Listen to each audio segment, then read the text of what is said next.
Bonjour à tous, petite vidéo pour vous faire un point lecture, mais juste avant point info. Normalement je devais faire des lectures, voilà, j'avais prévu des types de lectures pour ce mois de novembre, mais tout change, puisque pour le salon du livre de Mons, je vais lire les chroniques des fleurs d'opale. Je vais essayer au moins un tome, 2 je suis pas sûre, parce qu'en fait derrière il y a aussi le challenge que je fais tous les mois, donc c'est la lecture commune ce mois-ci, les chiens, que j'ai prévu de lire. Et il y a un autre salon où je vais me rendre qui s'appelle Uchronicité. Donc je vais lire sur steampunk, les chroniques. En plus, c'est une conférence par un maître incontesté français. Donc alors là, c'est. Pouf, faut que j'y aille quoi. Et du coup, j'ai 2 livres en plus à lire, mais ils sont là-bas, je les ai un peu oubliés. Il y a le guide du steampunk et un autre sur le steampunk, mais dans plusieurs régions françaises. Bref, voilà, vous avez les infos, donc vous aurez plein de choses à voir. Et je vais essayer de penser aux photos et à recharger l'appareil, surtout avant de faire les photos et vidéos, parce que j'ai tendance à oublier.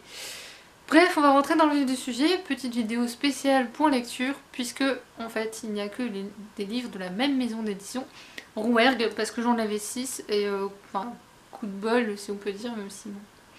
Il y en a un que j'ai pas aimé, donc je vais commencer par celui-là, hein, tant se passer de celui-là. C'est toujours la collection dos à dos, je le précise. Chasse à l'ange de, j'espère que je prononce bien, Ingeline Roseland. Alors si ma voix part en vrille, je m'excuse, mais pendant 2 jours on a une odeur abominable dans l'immeuble. Elle n'est pas encore tout à fait finie, mais ils ont enfin trouvé d'où ça vient. Et disons que j'ai été prise de la gorge, donc j'avais l'impression de manger de l'essence en fait, au lieu de manger des galettes de riz.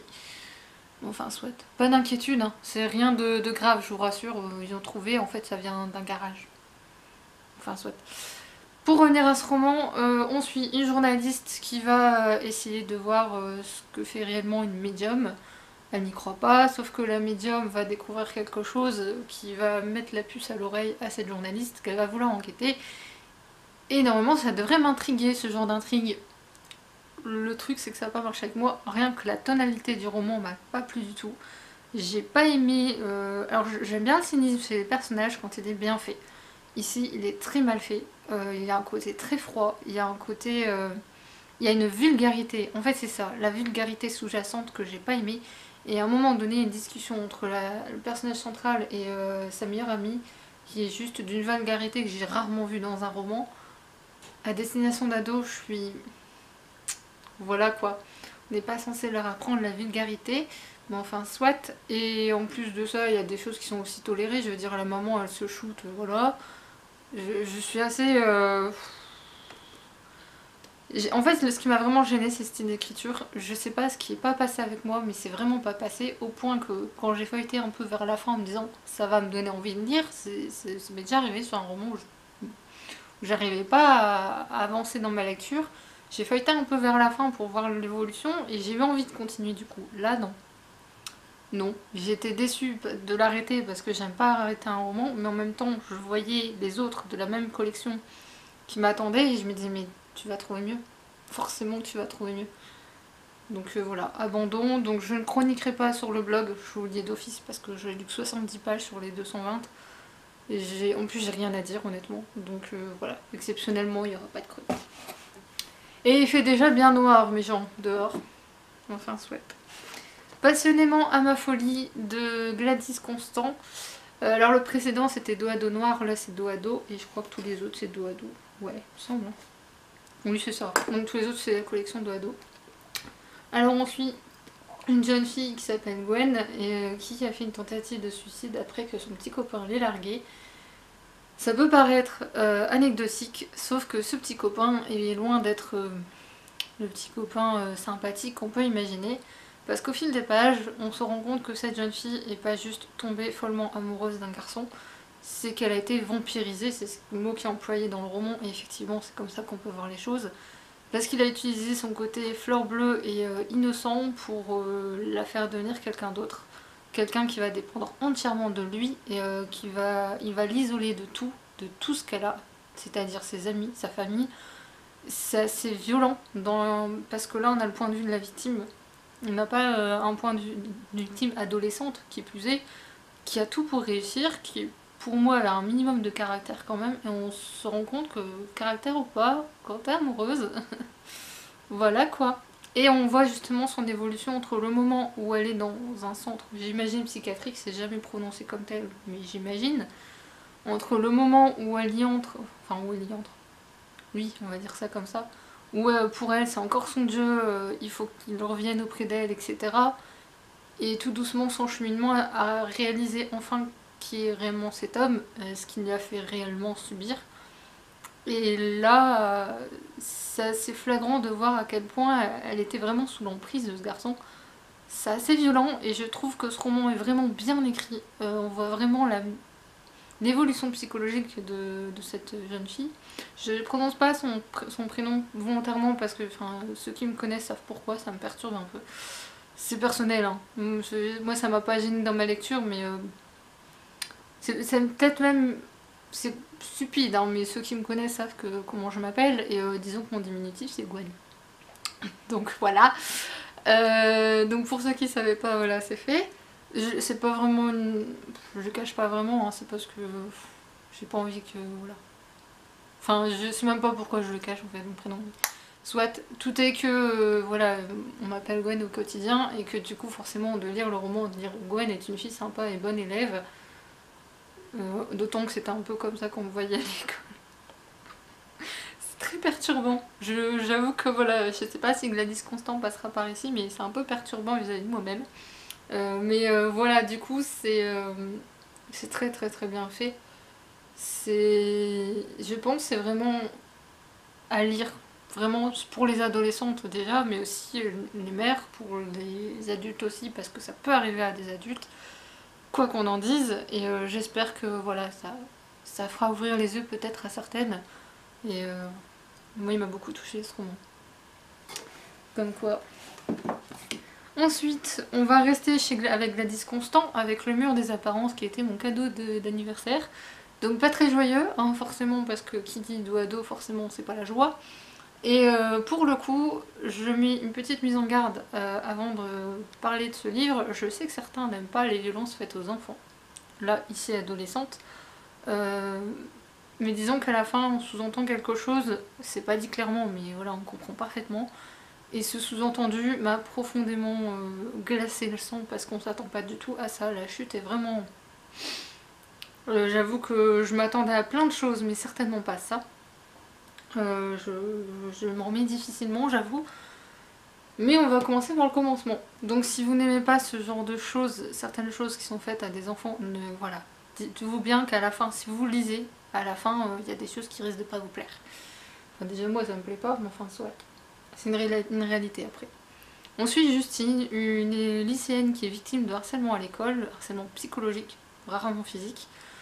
Et en fait, tout le monde la pousse au suicide et elle a toutes les raisons de le faire, mais elle le fait pas. Par contre, la fille la plus populaire du lycée qui s'appelle Sarah, elle va se suicider et ça va être un choc pour tout le monde. Pourquoi, qu'est-ce, comment? Personne ne va enquêter, mais Justine, si, elle va se décider à essayer de comprendre pourquoi cette fille qui avait tout pour réussir, tout pour plaire, se suicide quand elle a toutes les raisons de le faire, mais elle ne le fait pas.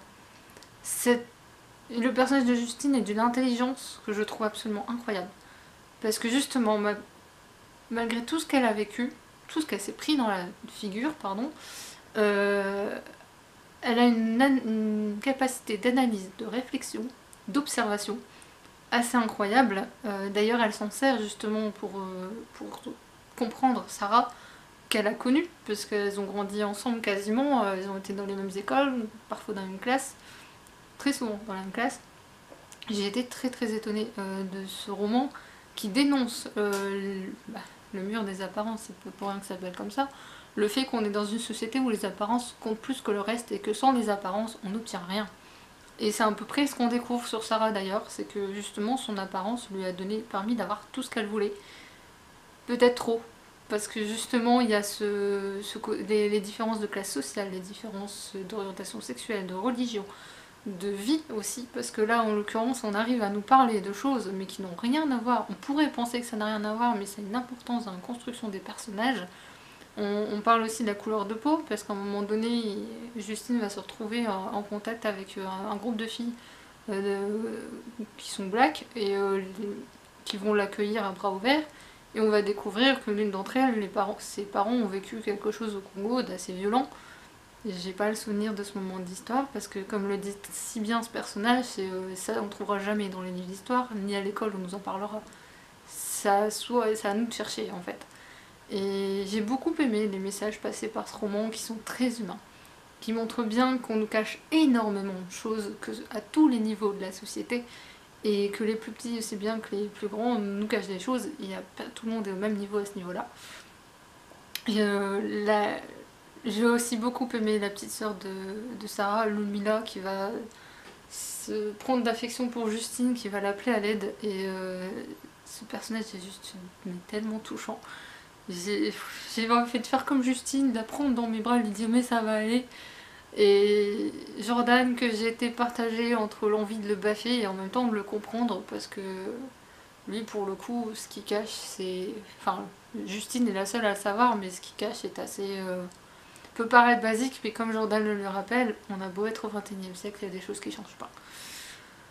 Bref, je recommande Puissance 1000, quand bien même la fin est assez... Voilà. C'est une fin positive et négative à la fois, parce qu'on se dit que le suicide de Sarah aurait pu être évité. Mais une autre personne est sauvée, donc au final, je spoil pas, hein, mais vous comprendrez très vite de toute façon. Mais j'avoue que je m'attendais pas à ce genre de choses, je m'attendais à toute autre chose. Et voilà, merci Gladys Constant. Je sens que cette autrice, je vais la suivre. Voilà. J'ai envie quand même de Magali Wiener. Alors je m'excuse par avance parce qu'en fait, les nouvelles, je me souviens pas de tout. Donc je vais devoir feuilleter un peu le bouquin. Oui, je ne prépare pas mes vidéos, hein. Moi c'est tout du live. Alors en fait, Magali Wiener, j'ai déjà lu un roman d'elle qui était sous forme de recueil de nouvelles dont chaque nouvelle correspondait à un personnage, un adolescent. Et effectivement, c'est le cas. Et en fait, chaque nouvelle là que j'ai lue, c'est à la fois la même façon de faire ici. La différence, c'est que je l'ai trouvée plus vindicative, plus incisive et plus percutante. Elle était dans la subtilité dans le premier, dans l'obligation de réfléchir par soi-même, de trouver des indices. Là, elle fonctionne de la même façon avec une écriture beaucoup plus directe, j'ai trouvé. Là, la première...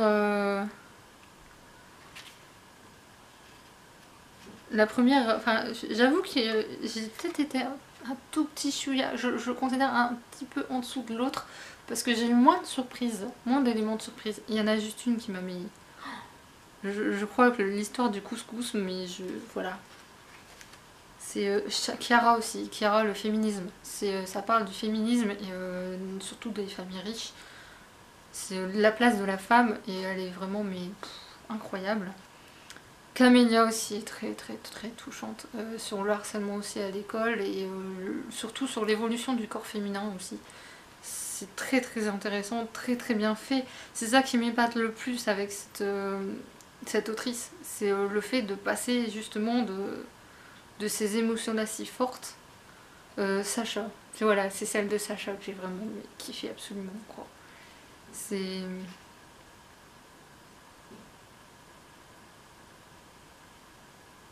Wilfried, donc bof. Wilfried, elle m'a pas...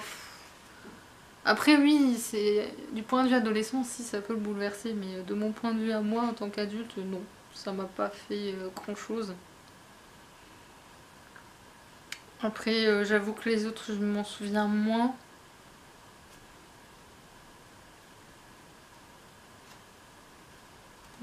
J'essaie de me souvenir de celle de Basile, mais j'avoue que celle-là, pour le coup... C'est marrant ça que je m'en souvienne pas trop. Ah si, Basile, ouais, j'ai trouvé un peu violente celle-là. Peut-être pour ça que j'ai pas adhéré au personnage principal, j'ai pas trop compris son intérêt en fait. Pour ce qui est de Juliette,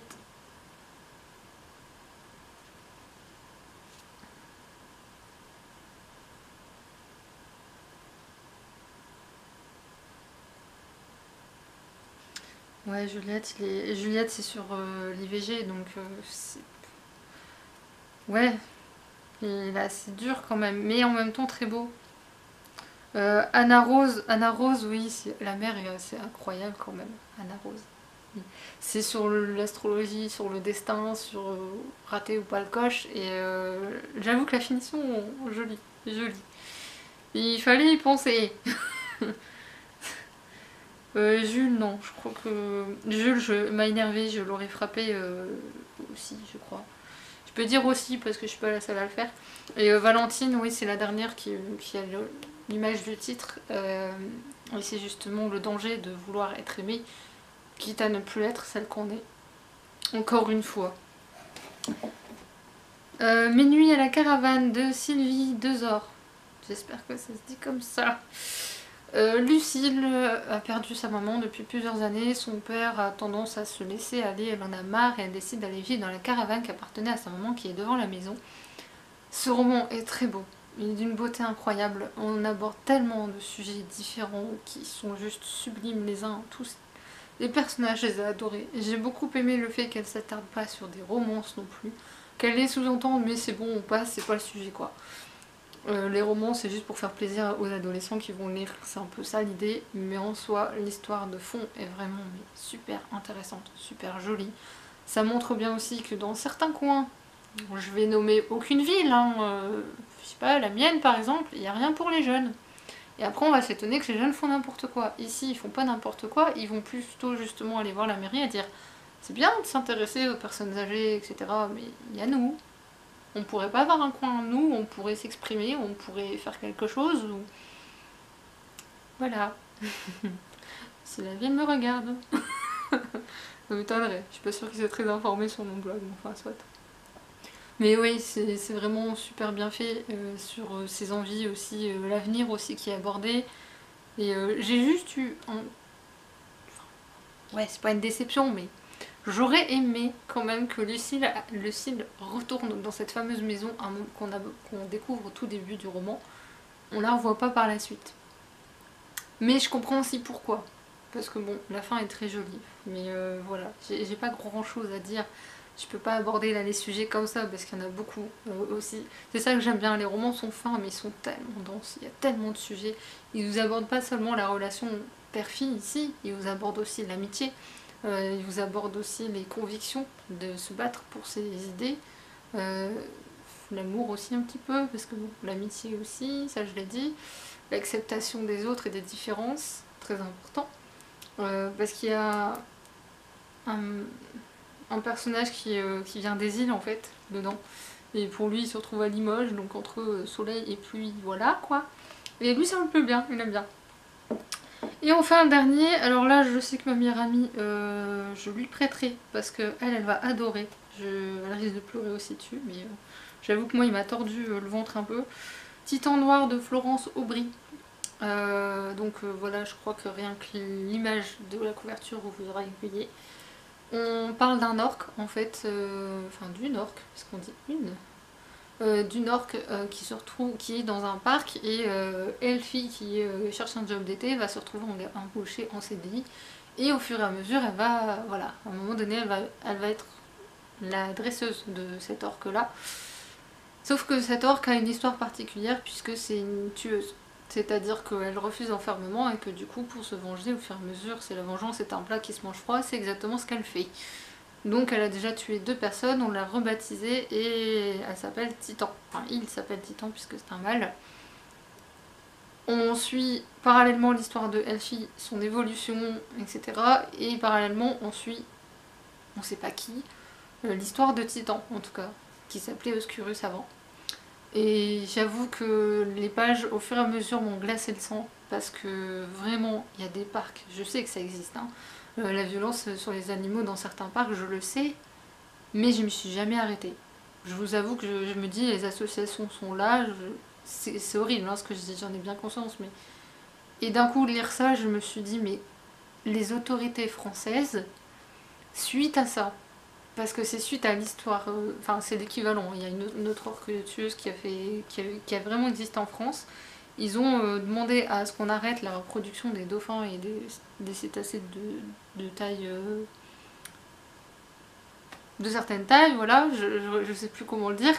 Ils ont interdit la reproduction, sauf qu'en 2017, je crois, ils sont revenus sur leurs paroles parce que les parcs en question ont dit que cette loi était illégale. J'ai envie de dire que ces parcs pensent juste au pognon et que les animaux ils en ont rien à cirer. Heureusement, il existe des associations qui sont dans le sens inverse, c'est-à-dire l'idée de venir en aide aux animaux pour qu'ils puissent retourner dans leur état naturel, enfin dans leur environnement naturel. Et ouais, il est très dur ce roman. Il faut franchement pas être trop sensible pour le lire, je pense. Surtout sur les passages, les pages noires en fait, parce qu'il y a des pages noires, je sais pas si vous le voyez. Elles sont... J'avoue que je m'y attendais, je pense, parce que j'ai longuement hésité à l'acheter, je devais le sentir. Ouais, je me remets difficilement ce roman aussi, mais ça fait réfléchir, c'est bien, sur la condition des animaux. Les réflexions de Elfie aussi sont assez intéressantes parce que au final, j'étais pas comme elle non plus avant ce roman. Hein. Elle se dit finalement, je me dis les animaux ils sont heureux dans le parc, mais après elle se dit bah ouais mais en fait non, t'es pas dans leur tête, tu sais rien. Bon, elle est un peu idiote sur les bords quand même parce que je suis désolée, mais quand tu vois un orque qui est juste dans la case où on le met, même moi je me serais dit non il est pas heureux, il a besoin d'espace forcément. Enfin moi je me le serais dit, mais elle se le dit pas. Elle va même pas faire de recherche parce qu'elle est novice, elle a aucune connaissance dans ce milieu, mais ouais c'est assez violent quand même. Oui. Enfin bref, j'espère que cette vidéo vous aura plu, que malgré le fait que ces livres abordent des thèmes assez durs, mais c'est le but, c'est de faire réfléchir les lecteurs, surtout adolescents, puisque c'est un public adolescent qui est visé, mais je sais qu'il y a beaucoup d'adultes qui les lisent. Je sais que chez mon libraire ils ont beaucoup de succès, donc voilà, j'espère que ça vous aura plu. N'hésitez pas à me dire en commentaire s'il y en a qui vous intéressent, que vous avez lu, ce que vous lisez, et je vous retrouve prochainement pour une autre vidéo. Salut!